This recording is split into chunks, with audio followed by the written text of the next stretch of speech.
Once upon a time in a small town there was a huge castle on the hill that everyone was afraid to enter because they thought it was haunted. What everyone in the town did not know was there was a small girl who lived in this huge castle all alone. She was abandoned by her family. So she thought.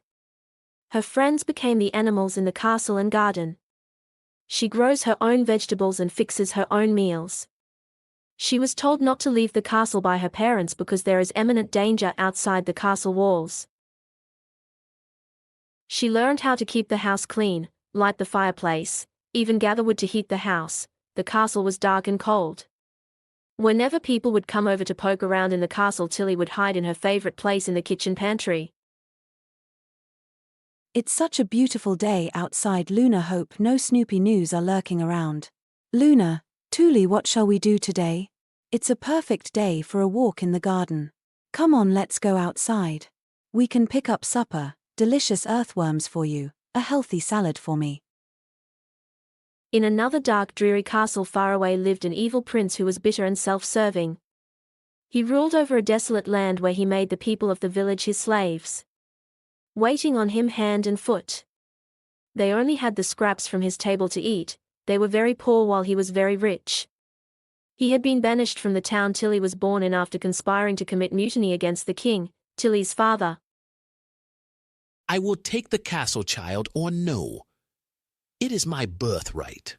I thought after killing her honest homegrown parents, she too would fade into the darkness. How does she still live? No matter by the next moon, I shall gather my men and take the castle. See how she survives in the dungeon. Tilly returns to the castle after taking a long walk in the forest. The animals appear to be a bit stirred up. She makes it through the forest to her home, wishing someone would come by to see her. Tilly lights a candle, getting ready for bed. She turns to look out of her window, holding Luna close. She gazes out her window to see the ocean, dreaming one day someone will come and be her family. What book shall we read, Luna? Shall we stick with fiction? Or maybe a story of a sailor coming to rescue a princess that is locked in a huge castle tower all alone, locked up by her evil stepmother who is jealous of her long beautiful curls. Or maybe we will read the same book we read every night, the one Mama and Papa would read to me before I went to bed. A Night on the Ocean's Shore. Meanwhile, at the dark, dreary castle where the evil prince lives. It is time to take the castle. I will not wait another day. We leave at sunset to take back what is mine. Are you with me? Ready yourselves for the long journey ahead. You can plunder the castle of whatever you like. I will not be returning to this rotting stone grave. Victory will be ours.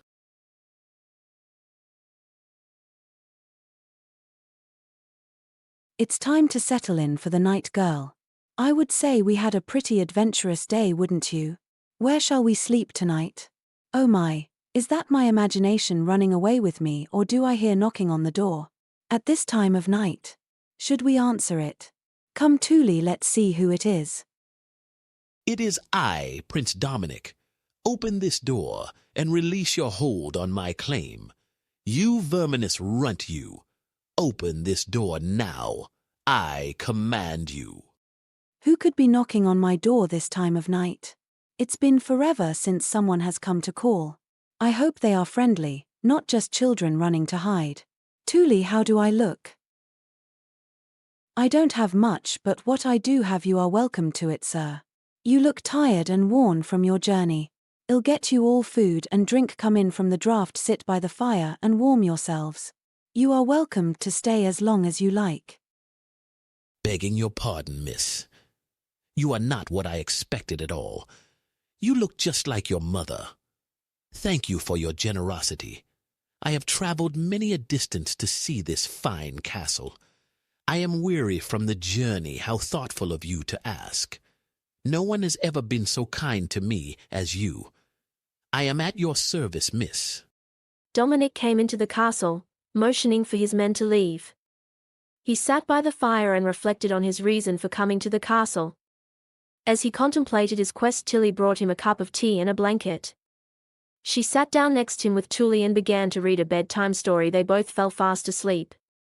Tilly and her uncle lived peacefully together in the castle for many years. Isn't it amazing what a kind heart can do? Just a little kindness can turn away immense wrath.